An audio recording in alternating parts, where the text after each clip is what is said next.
Vamos a abrir el libro de Apocalipsis por el capítulo número 10 y en esta tarde vamos a comenzar a ver este capítulo que os recuerdo que forma parte de la cuarta revelación que estamos considerando en el libro de Apocalipsis, la que he titulado Las siete trompetas. Ahora no sé si os habéis fijado en un detalle, en un patrón, de la misma manera que veíamos en la tercera revelación, los capítulos 6 y 7 que nos hablaban acerca de los siete sellos y veíamos que se desataba el sexto sello y luego el capítulo 7 parece como que es una especie de interludio. Ahora en la cuarta revelación, las siete trompetas, encontramos un paralelismo muy interesante. No sé si os habéis fijado, pero aquí en esta cuarta revelación, capítulo del 8 al 11, las siete trompetas, después de que sonó la sexta trompeta, ahora en el capítulo 10 tenemos de nuevo un interludio entre la sexta y la séptima trompeta que de alguna manera nos van a permitir ver las cosas desde una mejor perspectiva. No sé si os dais cuenta del paralelismo entre estas dos revelaciones. En la revelación de los siete sellos, el interludio nos hablaba de que en medio de un mundo caído, en el que Cristo está gobernando, Él ha ordenado todas las cosas, está permitiendo todo lo que acontece, aún las guerras que veíamos, los conflictos, las injusticias, los desastres naturales. Dios en medio de todo ese mundo que parece caótico, Él está gobernando y Dios está salvando a gente para sí mismo. Eran esos 144.000 sellados, los creyentes. Él está formando un pueblo para sí mismo, un pueblo al que ha sellado para que no sean dañados del juicio final que se acerca. Y ahora en esta cuarta revelación, con las siete trompetas, encontramos de nuevo, como decía, un interludio, este capítulo 10, que de alguna manera es un dulce alivio tras haber contemplado las terribles visiones que vimos en el capítulo 9. Allí vemos cómo Satanás dejado en libertad para actuar y veíamos cómo él actuaba sobre los incrédulos y también sus huestes de maldad en plena acción. Y quizás eso nos puede producir una cierta inquietud, ¿no? Vemos a Satanás rugiendo y quizás pudiera llegar a asustarnos. Y es por eso que este interludio, creo que el Señor lo ha puesto aquí para darnos una visión más amplia. Este interludio que encontramos en el capítulo 10 nos recuerda que Cristo está reinando por encima de todo y que su reino avanza conforme al plan de Dios, conforme a sus decretos eternos. Mirad cómo empieza este capítulo. En el versículo 1 nos dice: Vi descender del cielo a otro ángel fuerte, envuelto en una nube, con un arco iris sobre su cabeza, y su rostro era como el sol y sus pies como columnas de fuego. ¿Quién es este ángel que vemos aparecer en la escena? Se nos describe no como un ángel cualquiera, sino que se destaca su fuerza. Nos dice que es un ángel fuerte. Nos lo presenta como viniendo envuelto en una nube. Un arco iris además está sobre su cabeza y su rostro brilla de una manera increíble, dice como el sol. Sus pies además son relucientes, son brillantes, nos lo describe como columnas de fuego. Y cuando leía esto, no sé si os recuerda a vosotros a algo, a otra escena que ya hemos visto anteriormente en el libro de Apocalipsis. Efectivamente, en el capítulo 1 del libro de Apocalipsis, creo que encontramos una escena que tiene un paralelismo eh, muy similar a este texto que encontramos en este capítulo 10. Y está claro, a quien se describe en el capítulo 1 de Apocalipsis era el mismo Señor Jesucristo. Allí Juan le describe de la siguiente manera. Mirad, Apocalipsis 1.7, describiendo Juan al Señor Jesucristo, dice: He aquí viene con las nubes y todo ojo le verá. Y ahora en este capítulo 10, en esta imagen, nos revela que este ángel desciende del cielo, también envuelto en una nube. Apocalipsis 1.16 nos dice que Jesucristo, su rostro era como el sol cuando resplandece en su fuerza. Y ahora aquí en esta visión tenemos este ángel cuyo rostro también luce como el sol. Apocalipsis 1.15, Jesucristo, sus pies eran semejantes al bronce bruñido, refulgente como un horno, y los pies de este ángel, os fijáis, relucen también como columnas de fuego. Apocalipsis 4.3, esta era la tercera revelación que veíamos, dice que el aspecto del que estaba sentado en ese trono era semejante a piedra de jaspe y de cornalina, y había alrededor del trono un arco iris semejante en aspecto a la esmeralda. Esta es la visión que veíamos del trono en Apocalipsis 4, y allí veíamos Dios el Padre sentado en su trono. Jesucristo también estaba en esa escena en el capítulo 5, pero aquí lo interesante es que este trono se nos describe como ese arco iris que cruza, ¿no? Que está alrededor de todo este trono. Y es interesante que en esta escena que encontramos en el capítulo 10, sobre la cabeza de este ángel también está este arco iris. Hay un arco iris que está sobre su cabeza, ¿no? Así que por todo este paralelismo que encuentro entre el capítulo 1 y el capítulo 10, estoy convencido de que este ángel a quien hace referencia esta visión es el mismo Señor Jesucristo. Este ángel que presenta aquí Juan, creo que no es un ángel cualquiera, ¿no? Es realmente el Señor Jesucristo. Todas las imágenes apuntan a que este ángel no es un ángel cualquiera, sino que de alguna manera le son atribuidas características divinas. Hay un salmo, Salmo 97, que es un salmo que nos habla acerca del poder y del dominio de Dios. Y mirad lo que dice acerca de este trono y de este poder. Dice en el versículo 2, nubes y oscuridad alrededor de él. Justicia y juicio son el cimiento de su trono.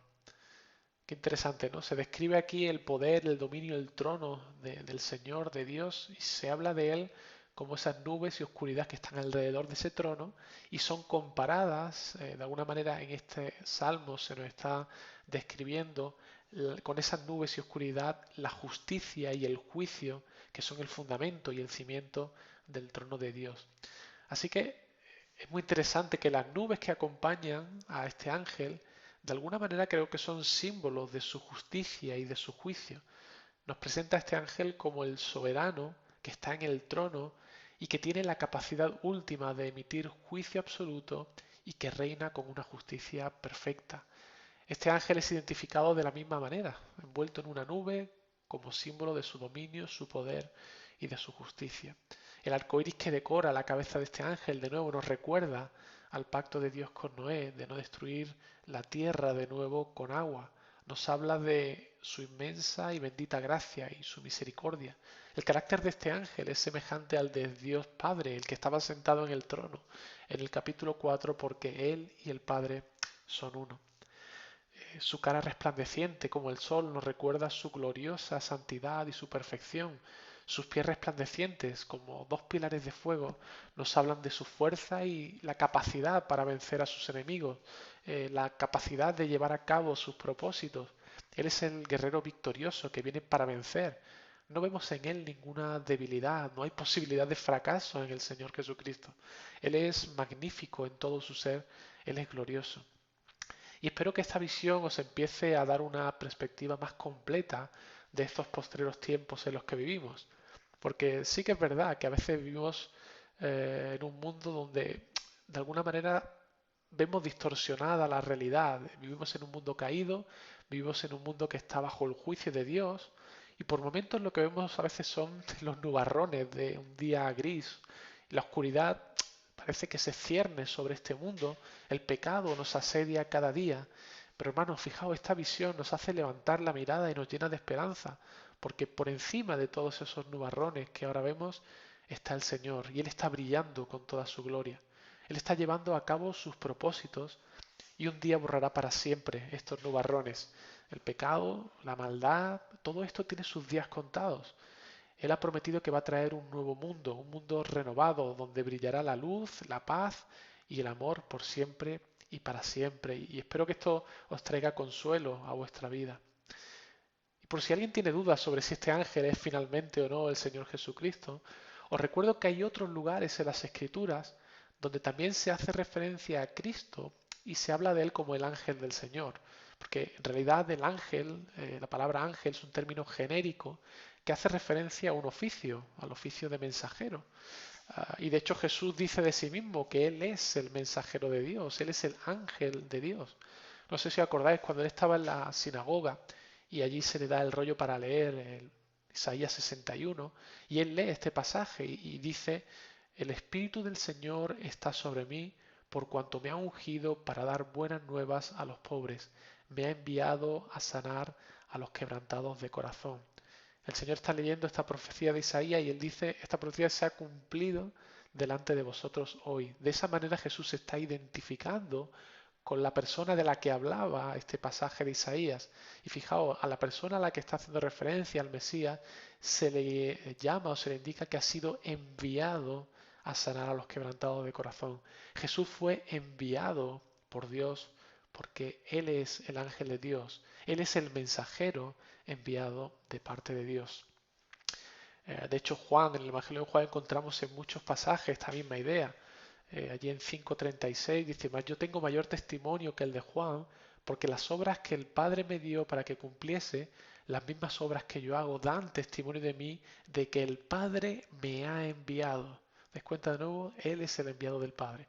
O Juan 6:40: "Y esta es la voluntad del que me ha enviado, que todo aquel que ve al Hijo y cree en Él tenga vida eterna, y yo le resucitaré en el día postrero". De nuevo, la voluntad del que me ha enviado es el Padre, el que ha enviado al Señor Jesucristo. Él es el enviado del Padre. Y de hecho, incluso en el mismo libro de Apocalipsis, en el capítulo 20, encontramos a otro ángel. Fijaos, allí en el versículo 1 se nos relata una visión y dice que vi a un ángel que descendía del cielo.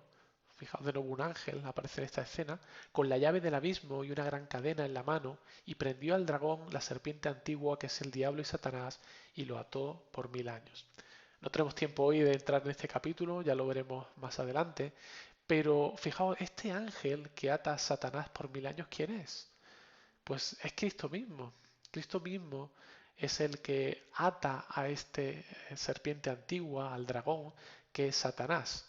De hecho, Jesucristo mismo creo que nos confirma esta interpretación cuando a él le acusaron de echar demonios en el nombre de Satanás. Jesús les deja allí a los fariseos y a los que estaban en la multitud en evidencia al mostrarle que era absurdo esa declaración. ¿Cómo iba a poder él estar echando demonios en nombre de Satanás? Si eso fuese el caso, entonces eso significaría que el reino de Satanás estaba dividido, y un reino dividido, sabéis que no puede permanecer. Sin embargo, Satanás estaba actuando, su reino no estaba dividido. Así que Jesús les dice: mirad, si yo estoy echando demonios por el poder de Dios, eso implica algo, y es que el reino ha llegado. Y fijaos cómo ilustra Jesús esa llegada del reino. Dice: porque ¿cómo puede alguno entrar en la casa del hombre fuerte? Esta casa del hombre fuerte que Jesús menciona aquí es el mundo, y saquear sus bienes. Con esta imagen de saquear sus bienes, los bienes son las personas. Es decir, la llegada del reino se pone de manifiesto porque personas están siendo trasladadas de ese mundo donde Satanás tenía prisioneros a las personas, y están siendo rescatadas y traídas al reino de Dios. Así que Jesús dice: ¿cómo puede alguno entrar en la casa de un hombre fuerte y saquear sus bienes si primero no le ata? Y entonces podrá saquear su casa. Así que Jesús lo que con esta declaración nos está confirmando es que cuando él estaba echando demonios, eso lo hacía por el poder de Dios, pero porque también le había sido dado el poder de atar a Satanás. Y solamente de esa manera él ahora tenía el poder y la potestad de saquear sus bienes, de traer personas de las tinieblas a la luz de su reino. Es decir, que la venida de Cristo a este mundo inaugura su reino y la extensión imparable del Evangelio en el mundo. Y para ello Cristo ató a Satanás. Esto creo que encaja perfectamente con esta visión de Apocalipsis 20. Este ángel, por tanto, de Apocalipsis 20 es Cristo mismo.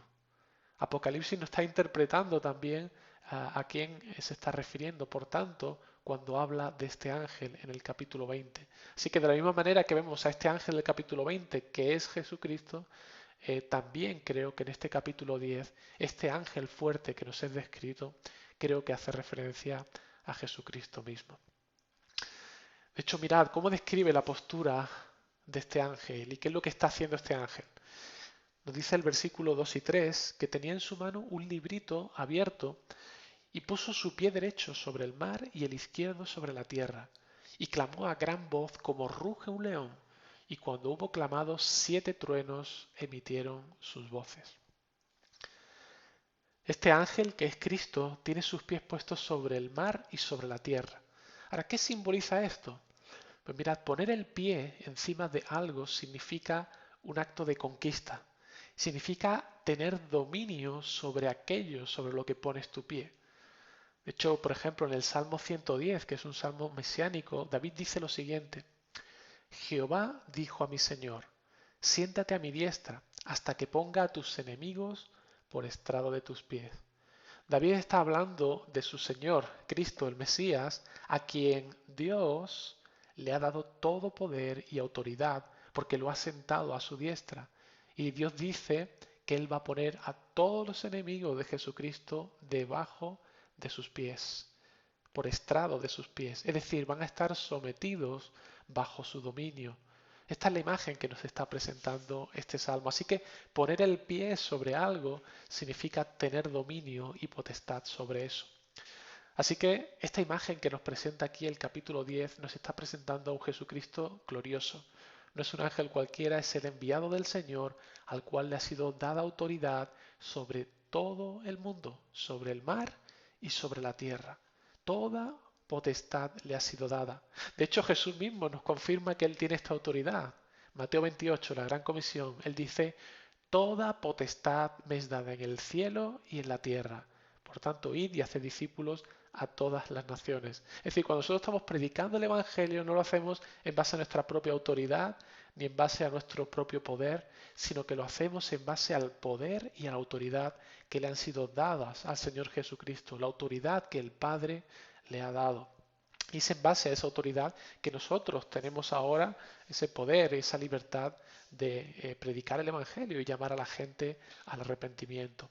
Así que está claro, Jesús tiene toda autoridad, Él tiene todo dominio y todo poder. Y aquí está Juan presentándonos esta preciosa imagen, esta realidad, esta visión de este ángel con un pie sobre la tierra y otro sobre el mar, porque todo el mundo le ha sido dado y Él gobierna sobre todas las cosas.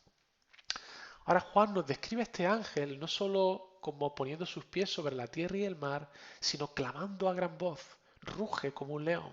¿Por qué? ¿Por qué ruge como un león? Pues mirad, fijaos cómo describe el libro de Proverbios una imagen que creo que nos ayuda a interpretarlo. Dice Proverbios 19:12, como rugido de cachorro de león es la ira del rey. Proverbios está asociando la idea de un león que ruge con la ira de un rey. De hecho, es interesante que muchos otros profetas del Antiguo Testamento también usan la imagen del rugido como símbolo de juicio. Por ejemplo, Amós 3, versículos 4 al 8, el Señor está hablando por medio de su profeta, de Amós, a Israel, y en esta imagen está comparando el juicio de Dios con el rugido de un león. El Señor le dice a Amós, dice, oíd esta palabra que ha hablado Jehová contra vosotros, hijos de Israel. Aquí estamos hablando acerca de la palabra que ha recibido del Señor y que ahora le está comunicando al pueblo de Israel. Hijos de Israel, contra toda la familia que hice subir de la tierra de Egipto. Dice así. Y el versículo 4 nos dice, ¿rugirá el león de la selva sin haber presa? ¿Dará el leoncillo su rugido desde su guarida si no apresare? Es decir, de alguna manera está diciendo el Señor os está enviando una advertencia. El león está rugiendo porque un juicio se acerca. El león no ruge porque sí, porque quiere, sino que ruge con una causa. Y la causa es que viene un juicio de parte del Señor. Y el versículo 8 continúa diciendo, si el león ruge, ¿quién no temerá? Si habla Jehová el Señor, ¿quién no profetizará? Es decir, si el león ruge, ten por seguro que el juicio de Dios se acerca. Así que teme porque el juicio de Dios se acerca con seguridad. De hecho, hay otro ejemplo en Joel, capítulo 3. El profeta Joel dice en el versículo 16 del capítulo 3, y Jehová rugirá desde Sión, y dará su voz desde Jerusalén, y temblarán los cielos y la tierra. Pero Jehová será la esperanza de su pueblo y la fortaleza de los hijos de Israel. Creo que esta profecía de Joel describe de manera preciosa esta imagen que vemos también en Apocalipsis 10. Nuestro Señor es el león que ruge. Él es el león de la tribu de Judá que viene a traer el día final juicio sobre este mundo. Es un rugido que, hermano, hay que temer, pero a la vez es un rugido de temor para el incrédulo, pero a la vez de esperanza y de protección para los que se han refugiado en él, como lo dice el profeta Joel. Pero Jehová será la esperanza de su pueblo y la fortaleza de los hijos de Israel. Aquellos que han sido sellados para ser preservados de aquel terrible juicio final van a ser librados. Pero hay de los incrédulos, hay de aquellos que se han reído del Rey de Reyes, hay de aquellos que no han prestado oído a las palabras que estaban llamando al arrepentimiento, porque toda la ira de este león caerá sobre ellos. La pregunta es, ¿ves a Cristo como tu refugio? ¿Es para ti alguien de quien huir en aquel día final o alguien en el que encontrarás refugio? sin ninguna duda que la trompeta final sonará en aquel día, el ángel rugirá y los truenos cruzarán el mundo de punta a punta. La ira de Dios va a ser derramada sobre este mundo. La pregunta es, ¿has asegurado tu refugio en Cristo para aquel día? Yo espero que sí. Yo espero que te hayas acercado a Él en arrepentimiento y fe, pidiendo perdón por tus pecados, para que en ese día puedas refugiarte en Él, el único del que podremos ser librados de la ira de Dios. Pero mirad, hay más que nos relata aquí Juan. ¿Qué tiene el ángel en su mano? Nos dice que este ángel tiene un librito. Este librito nos recuerda a otro libro que vimos en el capítulo 5, la segunda revelación. El libro que estaba en la mano derecha del que estaba sentado en el trono. Aquel libro que contenía todos los decretos de Dios, el desarrollo de la historia ordenado, todo controlado por Dios hasta el último detalle. De hecho, nadie podía ni quitar ni añadir nada de ese libro, porque la imagen nos presentaba este libro como escrito por dentro y por fuera. Ahora este ángel tiene un librito. No parece ser el libro que tenía los 7 sellos. Parece estar relacionado, pero quizás sea más bien una versión o un extracto de este libro en el capítulo 5. Sea como fuere, lo que hay en este libro son decretos que tendrán su cumplimiento. Son también parte del plan de Dios y tendrán su cumplimiento sí o sí. Es por eso que el ángel levanta sus manos al cielo y él hace un juramento. Esto simboliza el hecho de que aquellas cosas escritas en este librito están garantizadas. Este librito no es un cuento, no es un brindis al sol, no es un recetario de buenas intenciones, es la palabra de Dios. Son palabras ciertas y que tendrán su cumplimiento sin ningún lugar a dudas. Versículo 6 nos dice que juró este ángel por el que vive por los siglos de los siglos, que creó el cielo y las cosas que están en él, y la tierra y las cosas que están en ella, y el mar y las cosas que están en él, que el tiempo no sería más, sino que en los días de la voz del séptimo ángel, cuando él comience a tocar la trompeta, el misterio de Dios se consumará como él lo anunció a sus siervos, los profetas. Aquí Juan de alguna manera nos está revelando el contenido de este librito. Dice además que el tiempo no sería más. Esta expresión no significa que el tiempo como dimensión en la que vivimos y nos movemos vaya a desaparecer. Lo que realmente significa, lo que está diciendo aquí el ángel, es que el cumplimiento de lo escrito en ese libro no se va a demorar más. Es decir, no habrá más retraso en el cumplimiento de esos decretos cuando la séptima trompeta suene. Ahora, ¿a qué decretos, a qué eventos se está haciendo referencia? Pues justamente a los que serán ejecutados al sonar la séptima trompeta. Estamos hablando lógicamente de manera simbólica a estas trompetas. Juan está haciendo referencia al misterio de Dios que va a ser consumado. Ahora, la palabra misterio es usada en la Biblia de manera muy frecuente y a veces cuando nosotros hablamos de ese misterio, la imagen que tenemos en nuestras mentes es como la de algo difuso, algo que no se puede entender, algo oscuro, algo que no tiene explicación. Pero en realidad la palabra misterio, cuando la vemos en el Nuevo Testamento, hace más bien referencia al Evangelio de Jesucristo, a la revelación claramente del Evangelio. Algo que había estado quizás oculto o velado, que ahora ha sido manifestado de una manera más clara. De hecho, el apóstol Pablo lo explica muy bien cuando él habla a los Efesios y él dice que por revelación les fue declarado el misterio, como antes lo he escrito brevemente, leyendo lo cual podéis entender cuál sea mi conocimiento en el misterio de Cristo.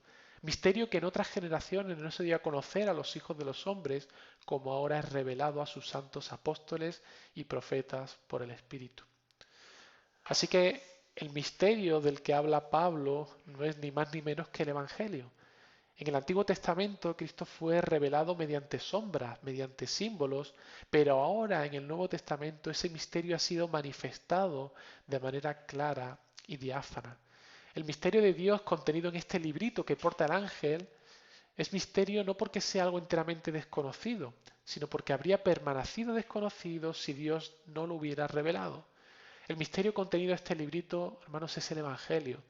Es el decreto de Dios respecto a la historia del mundo que está por llegar, la culminación de los tiempos en el juicio final, la revelación de que el pueblo de Dios recibirá su gloriosa herencia en aquel día final y ellos serán preservados, será su plena salvación conforme a la promesa que el Señor ya había anunciado por medio de sus siervos los profetas. Todo esto ya había sido dicho en el Antiguo Testamento. Esa séptima trompeta, ese juicio final ya había sido anunciado, y la preservación y la salvación de los que se han, digamos, resguardado en Cristo es lo que ya había anunciado los profetas. Así que cuando la séptima trompeta suene, el reino de Dios, nos dice esta visión, que vendrá de manera inmediata. La segunda venida de Cristo se hará manifiesta de manera clara, rápida y directa, y todo ojo lo verá. Entonces su gracia y su justicia van a ser manifestados de una manera completa y perfecta, como anunciaron los profetas. El pecado, la maldad, Satanás y sus huestes de maldad, los impíos van a ser juzgados, y todo eso dará paso a unos nuevos cielos y una nueva tierra, diseñada para el gozo de Cristo y para el gozo de su iglesia. Todo esto es el misterio de Dios que ahora ha sido revelado, es el Evangelio que nos ha sido dado.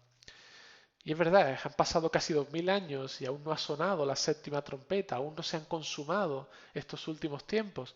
Y a veces quizá alguien pueda pensar que parece que Dios se ha olvidado o que tarda mucho.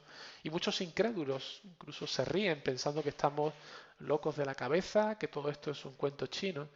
Pero hermanos, Dios ha determinado cuándo sonará esa trompeta, y sin duda tengamos confianza porque Él regresará un día y Él va a traer juicio. Os recuerdo lo que Pedro nos dice. A muchos que también decían que parecía que el Señor se había olvidado y que retardaba su promesa. Fijaos la razón que Él da de por qué el Señor parece retardar su promesa. Dice, el Señor no retarda su promesa, según algunos la tienen por tardanza, sino que es paciente para con nosotros, no queriendo que ninguno perezca, sino que todos procedan al arrepentimiento.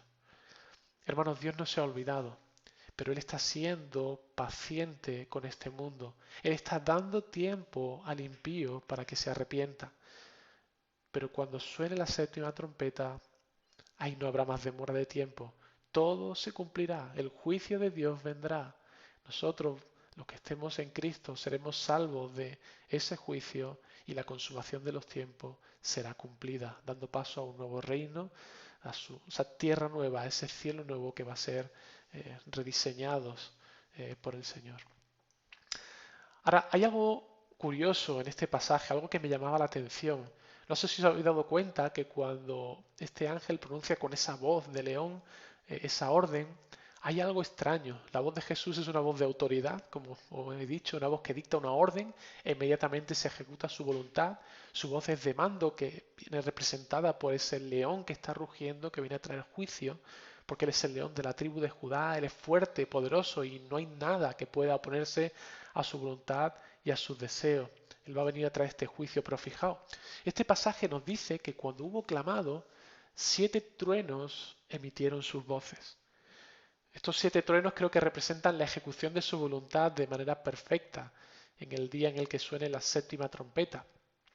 Pero nos dice que cuando esos 7 truenos hubieron emitido sus voces, Juan se disponía a escribir, pero oyó una voz del cielo que le decía: sella estas cosas que los 7 truenos han dicho y no las escribas.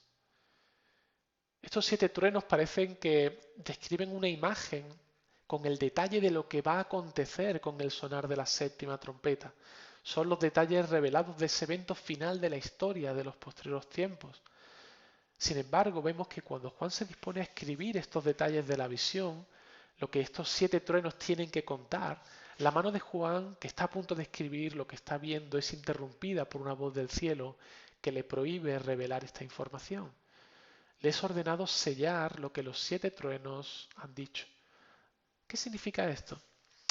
Hay muchas interpretaciones al respecto, pero creo que esto simboliza una verdad importante para nosotros. Y es que Dios, en su soberanía, ha decidido no revelar los detalles del día ni la hora de ese juicio final.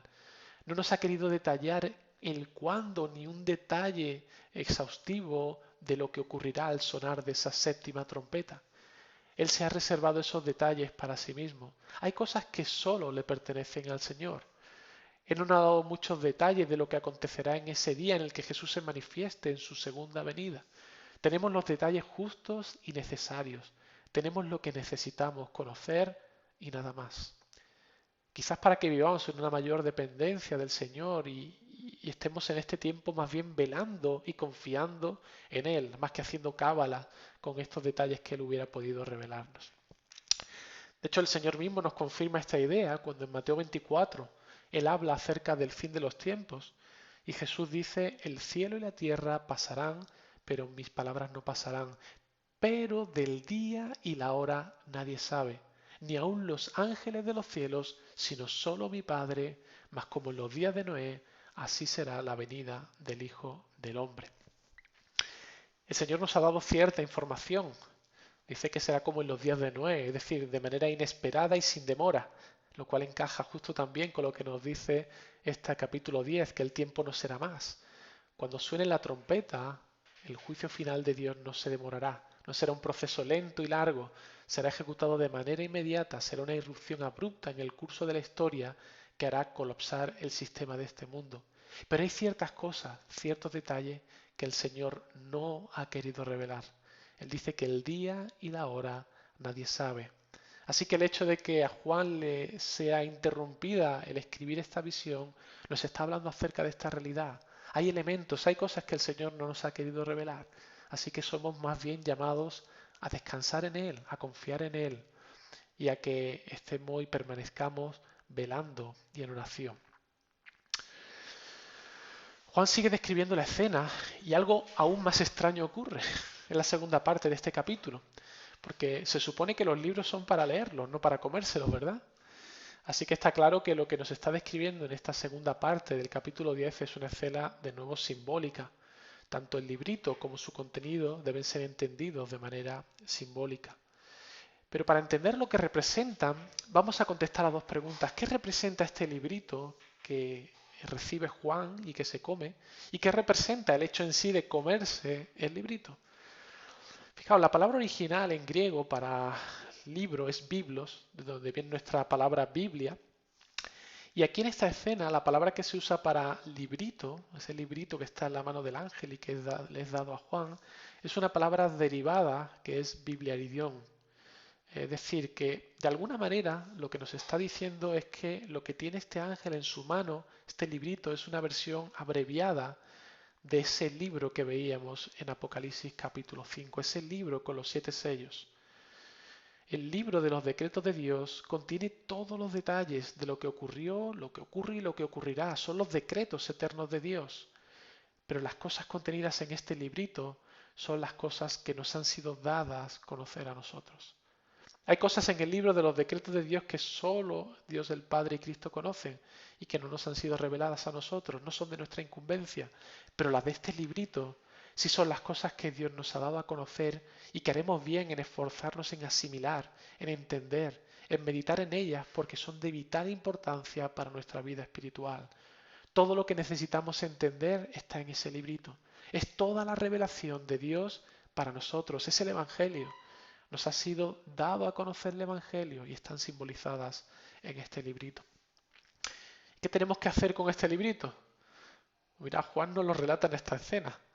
Dice, fui al ángel diciéndole que me diese el librito y él me dijo, toma y cómelo y te amargará el vientre, pero en tu boca será dulce como la miel.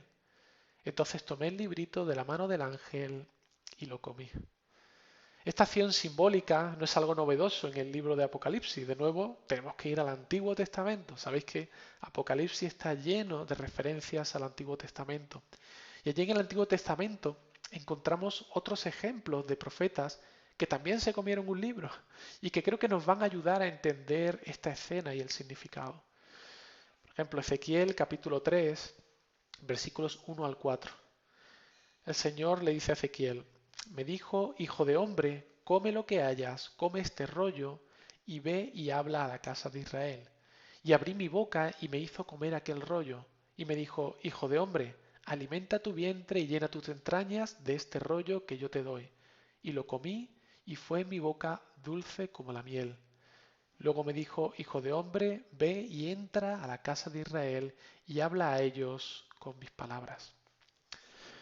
Ezequiel come el rollo, come el libro, que además también le es dulce a su paladar.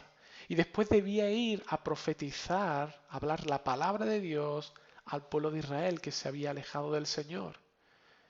La experiencia posterior de Ezequiel fue amarga, porque él experimentó cómo el pueblo rechazó el mensaje que él traía de parte del Señor. Otro profeta tiene una experiencia similar, Jeremías, capítulo 15, versículo 16. Dice, fueron halladas tus palabras y yo las comí.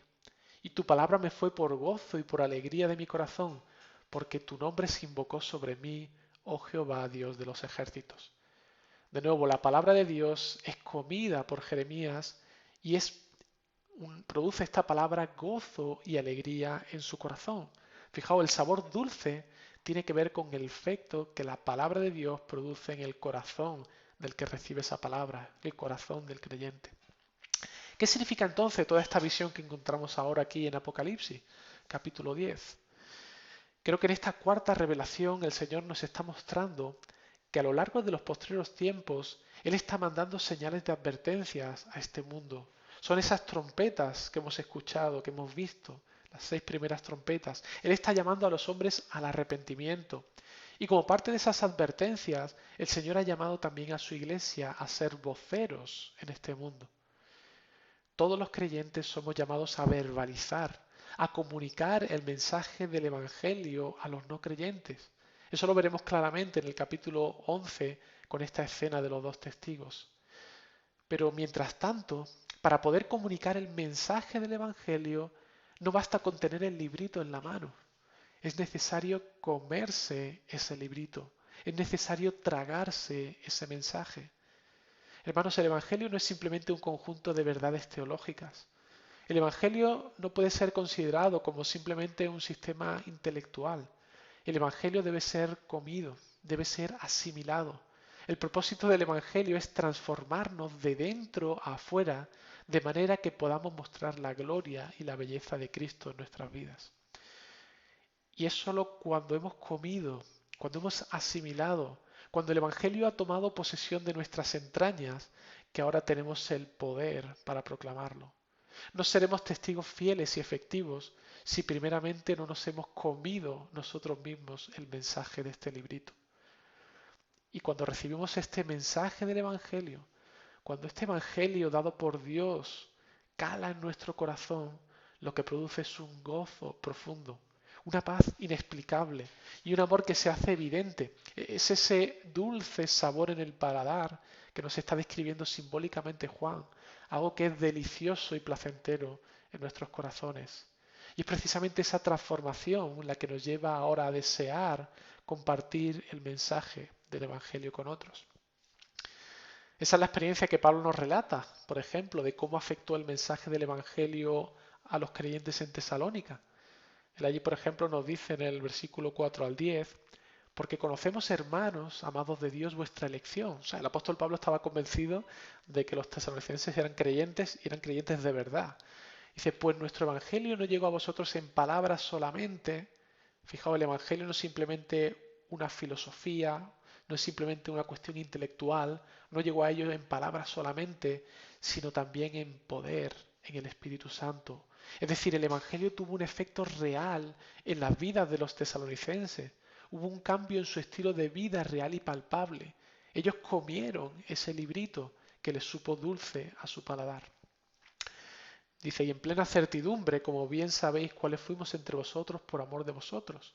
Y vosotros vinisteis a ser imitadores de nosotros y del Señor. Fijaos cómo el Evangelio impacta en la vida de ellos de tal manera que no se quedan simplemente diciendo, bueno, tenemos una nueva idea, una nueva filosofía, sino que ahora ellos se pusieron manos a la obra. Querían imitar al apóstol Pablo y a sus colaboradores. Querían ser discípulos del Señor e imitar al Señor mismo. Recibiendo la palabra en medio de gran tribulación con gozo del Espíritu Santo.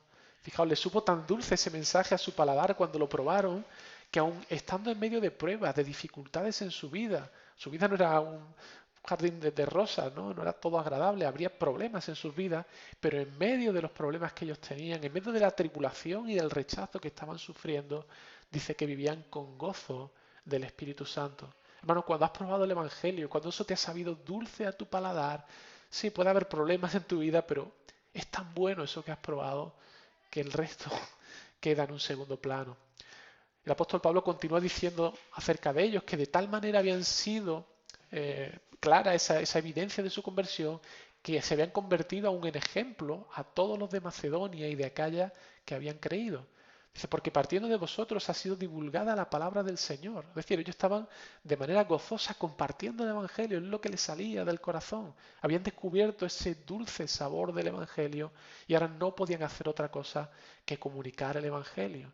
No solo en Macedonia y Acaya, sino también en todo lugar vuestra fe en Dios se ha extendido, de modo que nosotros no tenemos necesidad de hablar nada, porque ellos mismos cuentan de nosotros la manera en que nos recibisteis y cómo os convertisteis de los ídolos a Dios para servir al Dios vivo y verdadero, y esperar en los cielos a su Hijo, al cual resucitó de los muertos, a Jesús, quien nos libra de la ira venidera.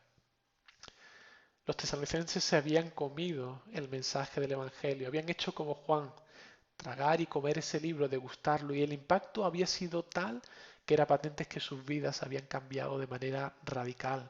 Hasta tal punto era evidente esa transformación en sus vidas que se había extendido la noticia en muchas ciudades alrededor de Tesalónica. De manera que cuando Pablo llegaba para anunciar el mensaje del Evangelio, el testimonio de estos hermanos se habían adelantado. Ahora bien, el librito de Apocalipsis 10 no solo es dulce y agradable, no solamente tiene este efecto transformador, sino que Juan dice algo más. Dice en el versículo 10, pero cuando lo hube comido, amargó mi vientre. Hermanos, comer este librito es una experiencia agradable en un sentido, pero una experiencia amarga en otro sentido. Es dulce en el sentido de que alegra nuestro corazón, da vida, nos da ese deseo de querer compartir el Evangelio, pero a la misma vez, cuando compartimos el Evangelio, ahora encontramos que hay una experiencia amarga.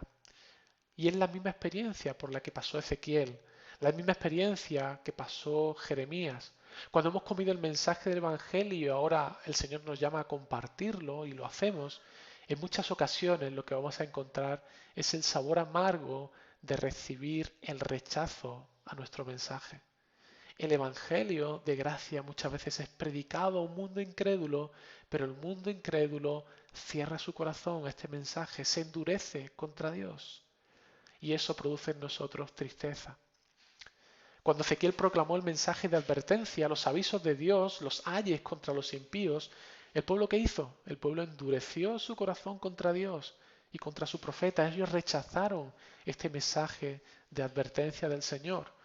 De hecho, iba a ser tan desalentadora esa experiencia para Ezequiel que el Señor mismo proporciona una fuerza y una gracia especial a Ezequiel. De hecho, le dice allí en el mismo capítulo 3, versículos 7 y 8, le da un adelanto de lo que iba a ocurrir. Dice, mas la casa de Israel no te querrá oír, porque no me quiere oír a mí, porque toda la casa de Israel es dura de frente y obstinada de corazón. He aquí yo he hecho tu rostro fuerte contra los rostros de ellos y tu frente fuerte contra sus frentes. Hermano, creo que esta es la experiencia, una experiencia común a todos los creyentes, como lo fue también para Jesús mismo, porque Él experimentó también el agridulce sabor de ser rechazado y de rechazar el mensaje que Él traía de parte de Dios. Mirad, después de anunciar Él la llegada del reino, después de multitudes verle hacer milagros, sanar a cientos de personas, tantas y tantas veces que Él estuvo anunciando las buenas noticias de salvación, llamó al arrepentimiento a las personas, ahora vemos que Él en muchas ocasiones experimentó ese sabor amargo, el sabor amargo de observar cómo la gente endurecía su corazón y rechazaba el mensaje de esperanza que Él traía de parte del Padre. Ese mensaje era pisoteado, era rechazado. Y Jesús se duele, Él se duele y sufre al ver cómo su propio pueblo no quería escuchar la palabra de Dios. Allí en Mateo 23:37 Él lo expresa de manera muy clara. Dice, Jerusalén, Jerusalén, que matas a los profetas y apedreas a los que te son enviados. ¿Cuántas veces quise juntar a tus hijos como la gallina junta a sus polluelos debajo de las alas y no quisiste? El mundo se endurece en muchas ocasiones al mensaje del Evangelio y lo rechaza. Y Apocalipsis 10 es el eco de lo que Ezequiel experimentó, de lo que el apóstol Pablo experimentó y muchos otros, y hasta lo que el mismo Jesús experimentó cuando anuncia el mensaje del Evangelio, cuando llama mucho al arrepentimiento y sin embargo ese mensaje es rechazado, es pisoteado, eso provoca en nuestro estómago, como nos presenta esta imagen, ¿no? Ese amargor, ¿no? Y esa tristeza de ver cómo el mundo rechaza a Dios. Y Juan con esta escena nos está comunicando esta verdad de que cuando comunicamos fielmente el mensaje del Evangelio, un Evangelio que ha producido mucho gozo en nosotros, lo que muchas veces nos vamos a encontrar es ese amargor de ver ese mensaje rechazado y al mensajero también en muchas ocasiones rechazados. Pero no nos desanimemos, seamos animados de la misma manera que Ezequiel fue animado, porque sabemos que el Señor está con nosotros. Y a pesar de que haya rechazo, el Señor sigue teniendo un pueblo que Él está reuniendo para sí mismo. Nosotros, al igual que Juan, somos llamados a profetizar sobre este mundo, mientras las 6 primeras trompetas estén sonando. El Señor se lo repite a Juan. Él ya era avanzado en edad, él había estado predicando el Evangelio por muchísimos años y aún en su vejez, en esta visión le he dicho a Juan, es necesario que profetices otra vez sobre muchos pueblos, naciones, lenguas y reyes. Hermanos, nosotros somos su iglesia y al igual que Juan también somos llamados a continuar con esta tarea de proclamar el mensaje del Evangelio.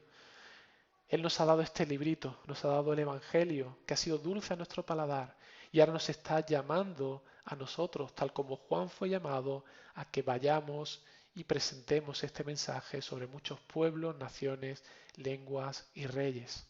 El Señor nos está diciendo, mirad, hijos míos, tomad el librito y comedlo. Sí, va a ser muy difícil, va a ser muy duro en ocasiones. Por momentos va a ser también una experiencia amarga, pero a la vez será dulce a vuestro paladar. Es difícil ser cristiano en medio de un mundo que ha rechazado a Dios. Por momentos sentimos a veces que no encajamos ni con nuestros seres queridos, que no son creyentes y no nos entienden. Nos sentimos a veces casi como fuera de lugar. Pero hermano, el Señor nos ha llamado a ser agentes para la salvación de otros, a ser embajadores de nuestro Rey, el Señor Jesucristo, porque Él es el león de la tribu de Judá. Él es el que tiene dominio sobre el mar, sobre la tierra, sobre todo lo que hay en este mundo. Así que mientras estén sonando las 6 trompetas, nuestra misión es seguir dando a conocer el mensaje de este librito, el Evangelio, al mundo, para advertir a las personas del juicio que se acerca, porque aún es tiempo de buscar refugio para ese día, aún es tiempo de gracia. Así que hermano, no te desanimes en esa tarea. El Señor es soberano, el Señor sigue salvando. El próximo jueves, de hecho, vamos a terminar de ver esta cuarta revelación que continúa con una visión, con los 2 testigos, que, bueno, os invito a que leáis y tratéis de averiguar qué creéis que simbolizan estos 2 testigos. Y encontraremos también el desarrollo final de esta cuarta revelación con el sonar de esta 7ª trompeta que cerrará esta cuarta revelación del Señor Jesucristo. Así que bueno, vamos a dejarlo aquí y el próximo día continuaremos.